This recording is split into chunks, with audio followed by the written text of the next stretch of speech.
Welcome to EdTech Speaks, a podcast bringing guests together to share their expertise and advice on navigating business and education in a technology-driven world. From entrepreneurs to vendors, higher education to corporate leaders, we'll uncover their perspective regarding the latest trends and technologies impacting your career or business. Our podcast is made possible by Downing EdTech Consulting, where people and technology connect. Hosted by Cher Downing, an experienced executive spanning a higher education and corporate career with specific focus on the EdTech industry. Dr. Downing is also an international and national presenter, author, and regular media contributor. Now here is your host, EdTech strategist, Dr. Cher Downing.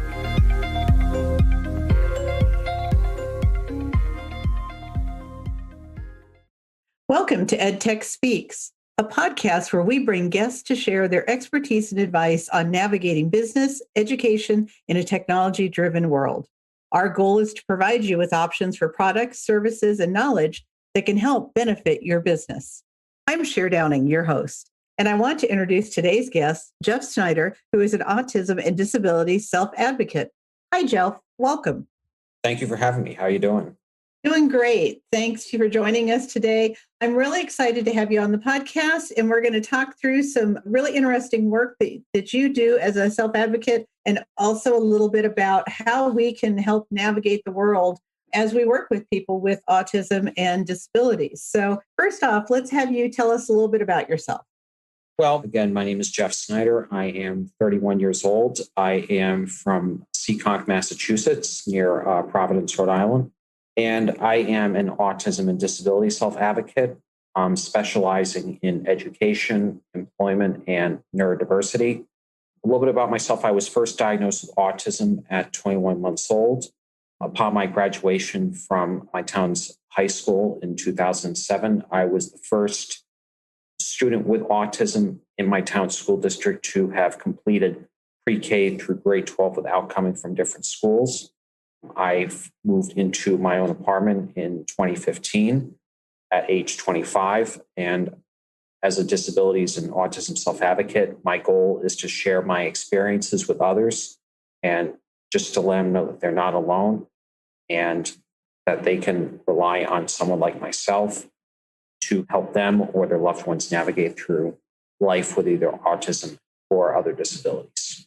That's terrific, because I think anytime there's something going on that we don't consider as society to be the norm, we often don't know how to deal with it, or we choose to ignore it because we're uncomfortable by having that experience. So it's exciting that you're out there and that you're advocating for others to understand how the process works. Talk to us a little bit about some of the things that you experienced in school that were beneficial, that maybe some of our listeners that have children or relatives could benefit from. Well, I mean, for one thing, when I was in school, when I was in elementary school, I was in regular general classes of about 30 people. And it wasn't until I got into middle school that I was put into pilot programs, small class sizes that, believe it or not, are actually still being used to this very day. But back then, it was kind of tailored around my education and around the education of other people. And then the pilot programs continued when I was in high school. I was in a pilot program from grade 9 all the way through grade 12. And then a lot of classes were also tailored for me, like social transitions, for example, where you learn about social skills and how to navigate through life and things like that. And like the middle school, that particular class is still being used at my town's high school to this very day. Social transition is something I think everyone could benefit from, particularly after the things that we're going through right now as a country. But I think it's definitely something interesting that they've taken that and categorized that a little bit to ensure that you're getting the skill set that you need so that upon graduation, you're ready to head out. Are there other resources that you recommend that are beneficial? Well, there are plenty of resources. When I first started my education, we worked with the ARC of New England, and that was the first stepping point going towards my education. When I was in preschool, I started in a specialized preschool in North Providence, Rhode Island. And then it wasn't until 1993 that I started preschool in my hometown of Seekonk. And believe it or not, I actually live down the street from my preschool, believe it or not. So that was kind of arranged through my IEP through the Seekonk public school system, which is a school system I eventually became a part of. And I think the ARC is a really good special disabilities organization. If anyone is trying to find a specific organization to be involved, the ARC has got plenty of locations throughout the United States. If people don't know where to turn to, they could go to the ARC, they could find someone, they can find really great people to just start laying out groundwork for their child's education. And that's so important because oftentimes we don't know where to start. And we also are, I think, in all situations, we're leery of joining something when we're not familiar with them. So having recommendations and having people who have experienced working with them is always so valuable as well. Do you rely on any certain technologies that also help out with advocacy? Not necessarily. However, for people that are nonverbal, they usually rely on a computer to talk and to communicate. As a matter of fact, I did a conference this last year out in San Diego where one of the panelists is nonverbal and he communicates through a computer. So a lot of schools, I think public schools may not know how to accommodate that particular student. So I think the important thing is to find the right fit for someone with a disability and the accommodation of that disability. And I would look at, take for example, Johnny he can't talk, he's nonverbal, and he talks through a computer. And his parents go to the public school and says, can we do something to maybe come up with a way to help accommodate that he can't talk like all the other students? And if the school district is going to say, no, we can't help, then it's time to look for, the goal for that matter is to find Johnny an accepting environment. It could be a special needs school. And I've heard stories that public school isn't for everyone.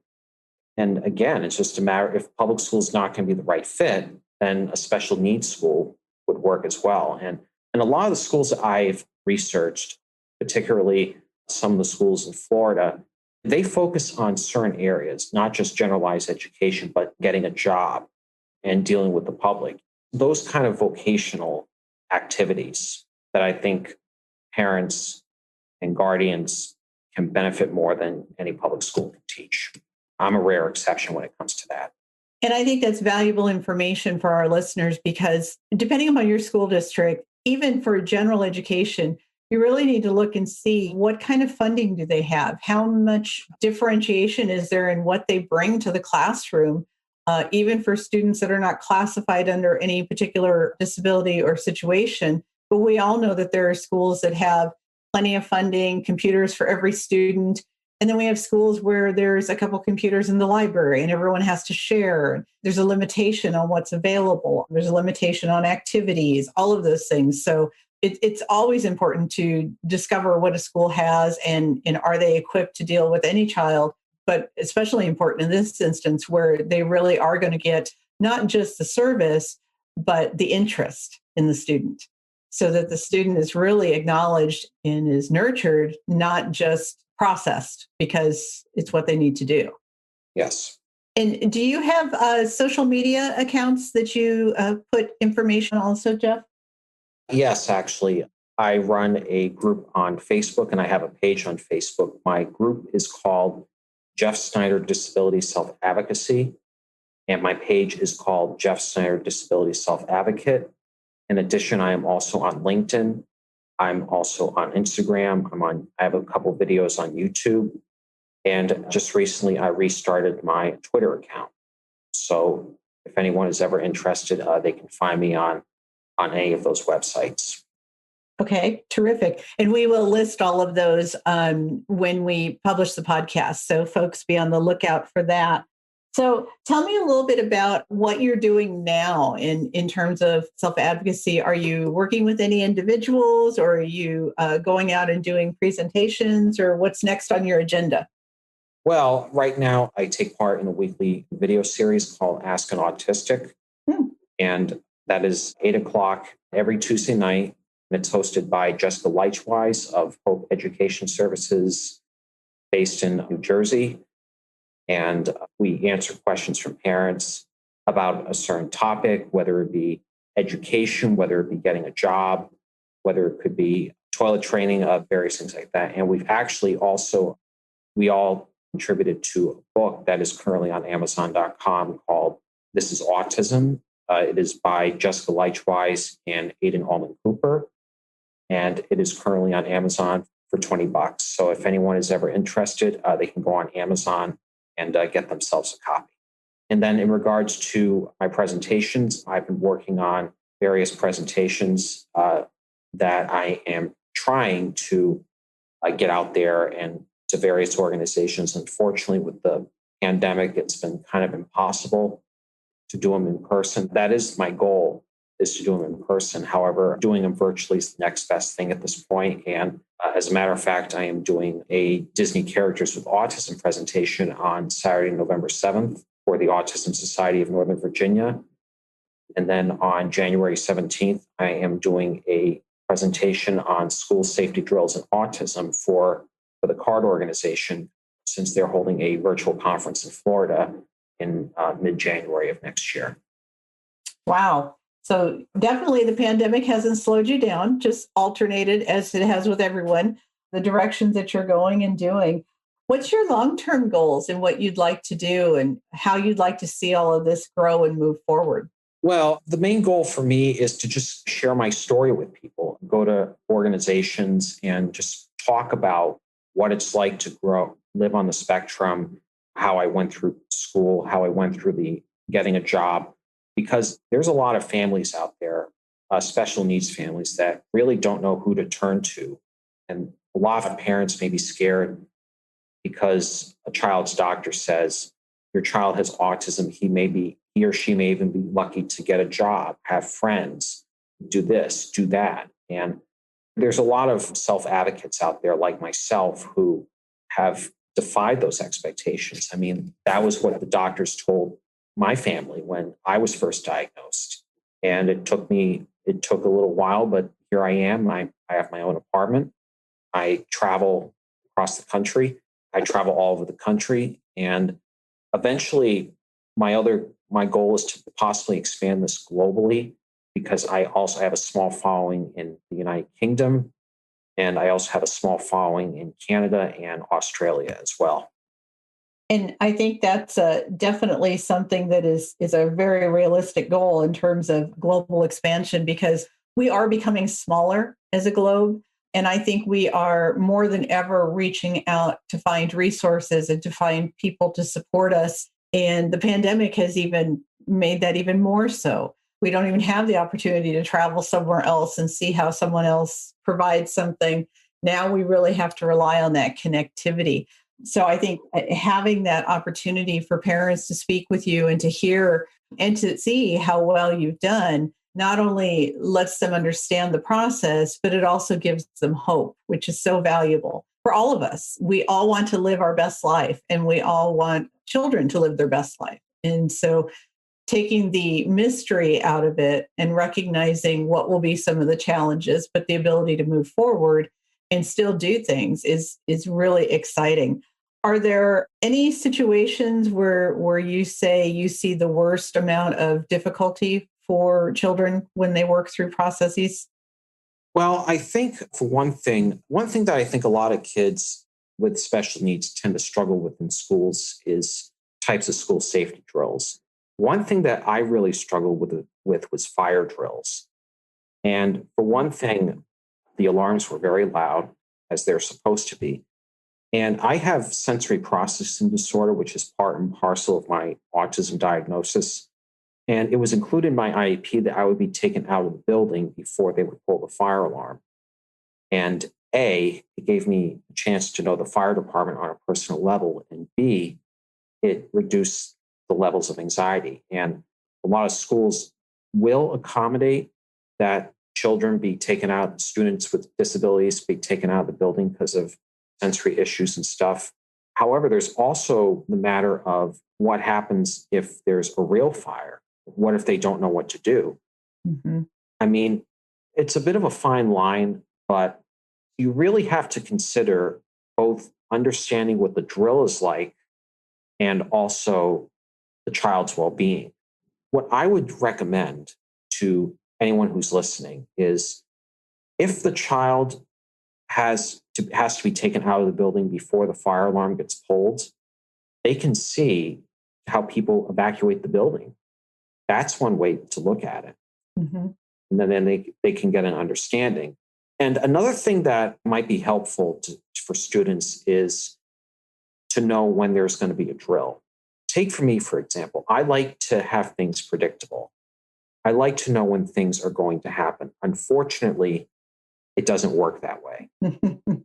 But I think another thing that families could include in their child's IEP is to always let students know when there's going to be a fire drill, when there's going to be a lockdown drill, when there's going to be a bus evacuation drill, and basically any kind of drill that is going to bother the child.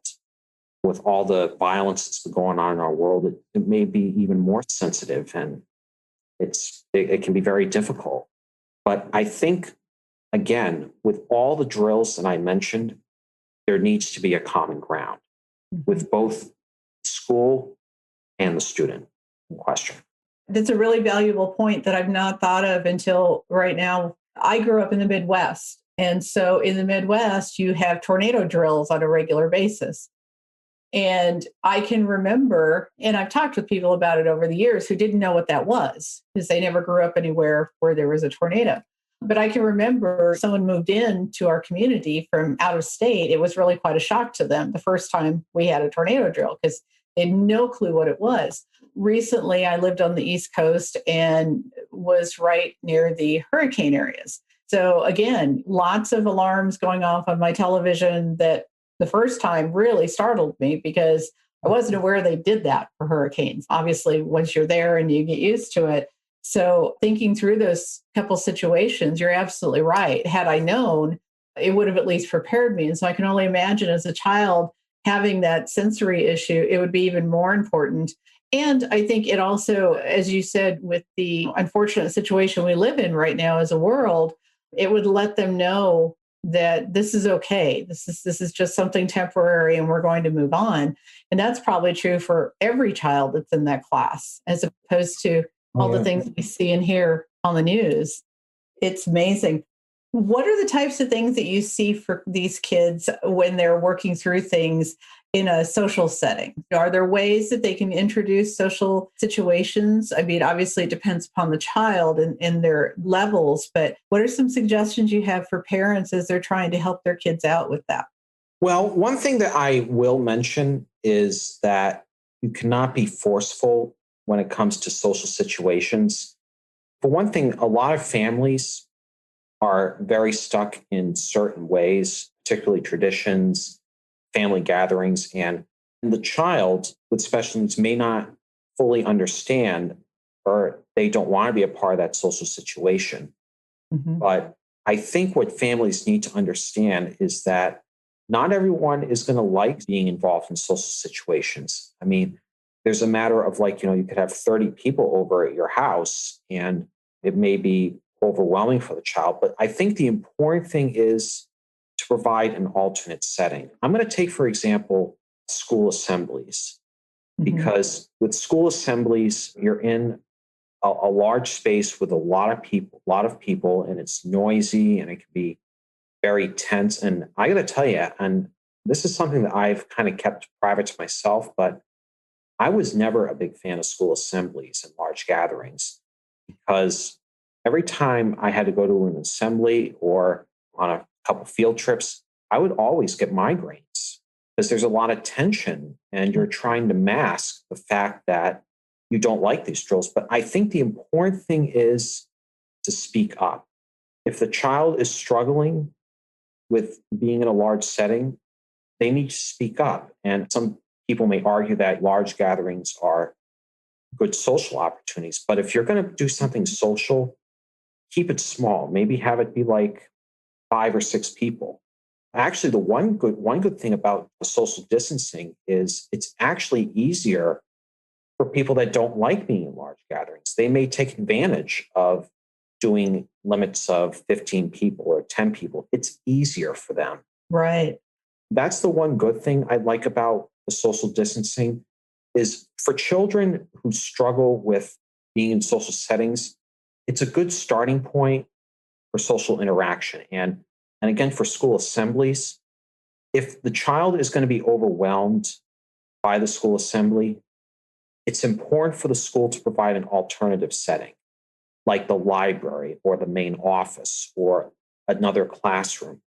Because even though the assembly might be very important, assemblies aren't for everyone. And if the child's going to struggle with being in a large setting, don't force them to. And even though it may be important, mental health is always above everything. That's one thing I've learned in my time as a school student. And that is a true statement, even more so after everyone kind of still holding their breath over the recent election as we await the results. Mental health is key for all of us, particularly for these children that are having a daily struggle. And then we compound that by trying to force them to fit into that norm. I have adult friends who dislike large gatherings, dislike lots of people in a room. And as an adult, you can choose to avoid that, not attend that event or not sit in the middle. But as a child in those situations, you're often just swept into the group and just need to follow along, or you're assigned where you're going to go. So I think that's valuable information. How do you think, you mentioned COVID, how do you think students with various spectrum diagnostics are dealing with COVID and having to wear the masks, the social distancing? How do you think they're adapting to all of this? I'm just going to say right now, the masks and the social distancing, they aren't for everyone. And I think for someone with special needs, I think wearing a mask can be sensory overloading. Okay. But one thing that I think might be helpful for parents and guardians and teachers is to maybe try to slowly get the child to wear a mask. Tell them that it's not going to be forever. And we're going to try to make the mask as comfortable as possible for you. And you can also be creative. You can make a mask and you can wear it as a way of, you can wear it according to your own will, because obviously what we're trying to do is we're trying to keep the spread of COVID low. And there are alternatives. You could also wear a face shield. I'm pretty sure there's face shields. Some places may require you to wear both a mask and a face shield. I don't know, but a face shield may be best for someone because all you're doing is you just wear a visor over your face, but Right. you can just be yourself. I mean, the only time you would have to lift the face shield is the same way as a face mask whenever you're eating or drinking. And then I wouldn't say bribe, but if you're going to wear a mask, you can get so-and-so, or I'll give you 10 cents per hour if you wear a face mask or a face shield. Installing self-discipline. Mm-hmm. And I'm not a big fan of saying this, but again, we are living in a pandemic. And until we get a vaccine, which is more than likely around the corner, we're going to have to wear the face mask, wear the face shield. The big thing is to make it as comfortable as possible for kids and young adults, for that matter, with special needs. I think you're right. And one thing that anyone who has been a parent or is a parent or grandparent or guardian will say is one of the things that works with children is negotiation. And so, as you said, it's not necessarily about buying them off, but you start to get them to understand to the point that it becomes habitual as you back away from whatever goal it is that they're to obtain by doing something. And you're still doing it in their best interests, but it also it's a lot for them. I mean, it's a lot for all of us to wear masks. It's not in our norm. A lot of people are struggling with it for various reasons. And it's particularly hard for people that are wearing them all day long. It's just very, very odd. It's kind of like the first time you wear glasses. If you aren't used to wearing glasses, they're quite obtrusive to you the whole day, and you get a headache from wearing them, and your ears hurt. And it's all that just initial sensory overload of having something on your being that you weren't planning on having there. It's a foreign object. So I think you're exactly right. How we help them understand and how we help them move forward so that they are protected and they are safe, but at the same time that it's not just overtaking them is so valuable. So I'm going to ask you a last question, and this has nothing to do with your work. We always ask everyone something fun that they do or something different than they do. And you talk about that you are a fan fiction writer. So tell us a little bit about that. Well, for the past 15 years, I am a fan fiction writer. And for those of you who don't know what fan fiction is stories based on movies, TV shows, cartoons, books, plays, any form of media or stories that you could take like a certain, or, like how a certain movie or show ends, you can take your idea and you can put it in writing form. And since last year, actually, I have been working on a post series of the show My Little Pony Friendship is Magic. And for those of you who don't know, I'm in the Brony fandom, which are male fans of My Little Pony. I've been going to Brony conventions for the past 6 years, and I've been sharing my fan fictions with people. And I've actually befriended a few people from the fandom. Some of them are on the autism spectrum. Some of them are not. I have profiles on fanfiction.net. In addition to My Little Pony, I've written stories based on Disney. I've written stories based on Scooby-Doo. I've written a few Simpsons fanfics, and I've even written a few original fics. So if you're ever interested, my profile pen name is Twilight Sparkle 3562. I am on fanfiction.net, femfiction.net, which is the website for My Little Pony Friendship is Magic fanfiction. And I am also on DeviantArt as well. Terrific. That's an interesting segment because we're seeing more and more of different types of writing kind of re-entering. We got away from writing for a long time and we were into gamification and television. And obviously we're still into all of those things, but we're kind of seeing the return of the art of writing and creativity as a result of these things now in a lot of different ways. So it's exciting to hear that you're writing in those different areas and working with those types of creative outlets to decide how to maybe change a story or enhance a story. Those are always things that I think people enjoy reading and enjoy seeing different perspectives of something they've just been watching that's maybe been canned for them and just give it a singular outlook. Yes. So Jeff, it's been wonderful to have you on the show today. I so thank you for doing this. For our readers, we will be posting up all of his contact information and all of his sites so that you'll be able to go out and see Jeff's work and also be able to reach out to him if you'd like to. We really want to thank Jeff for being with us today and want to thank all of you who are listening. We hope you enjoyed this episode of EdTech Speaks and you can make use of it. We look forward to having you join us again. Find out more information on us at downingedtech.com or check us out on Spotify, Amazon, Apple, Google, iHeartRadio, and Stitcher. You can also follow us on Instagram and Twitter. Until next time, keep learning. Thank you for listening to EdTech Speaks with EdTech strategist Cher Downing. To learn more about the services Downing EdTech and its staff can provide you, find us at www.downingedtech.com. If you enjoyed today's podcast, be sure to share it. We'd also like to hear from you regarding any suggestions for topics or guests and the value you received from our show. Check back for new podcasts with featured guests at www.downingedtech.com/podcast.